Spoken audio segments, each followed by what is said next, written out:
Live शोध सत्य बातमीचा। पुरंदर तालुक्यातील सासवड येथे पत्रकार निखिल वागळे यांच्यावर पुण्यात झालेल्या हल्ल्याचा पुरंदर तालुका पत्रकार संघाच्या वतीने निषेध व्यक्त करण्यात आला। त्याचबरोबर संबंधितांवर तातडीने कारवाई करण्याची मागणी करण्यात आली। याबाबतचे एक पत्र सासवड पोलीस स्टेशनचे पोलीस निरीक्षक संतोष जाधव यांना देण्यात आले। सासवड येथील छत्रपती शिवाजी महाराजांच्या पुतळ्याला वंदन करून शिवतीर्थ ते पोलीस स्टेशन असा मोर्चा पत्रकारांच्या वतीने काढण्यात आला। यावेळी हल्लेखोरांच्या निषेधाच्या घोषणा देण्यात आल्या।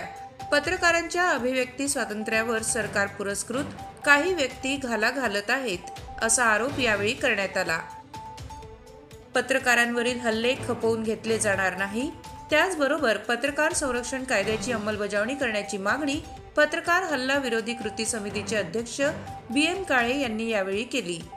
यावेळी पुरंदर तालुका पत्रकार संघाचे संस्थापक अध्यक्ष दत्तात्रय नाना भोंगळे, अध्यक्ष योगेश कामथे, उपाध्यक्ष प्रवीण नवले, सचिव अमोल बनकर, सहसचिव मंगेश गायकवाड, कोषाध्यक्ष निलेश भुजबळ, ज्येष्ठ पत्रकार MG शेलार, BM काळे, सुनील लोणकर, राहुल शिंदे, निखिल जगताप, संतोष डुबल, किशोर कुदळे, संतोष जंगम, NR Jagtap, Nilesh Jagtap, Azim Attar, Hanumant Wable, Sunil Deewaar, Sujata Guru, Chhaya Nangude, Shivdas Shitole, Amrut Bhandwalkar, AT Mane, Rajesh Kakade, Balasaheb Pawar, Navnath Rane, Balasaheb Dhumal, Ramdas लांघी, Shrikant Lakshmi Shankar, Shivaji Rane उपस्थित होते।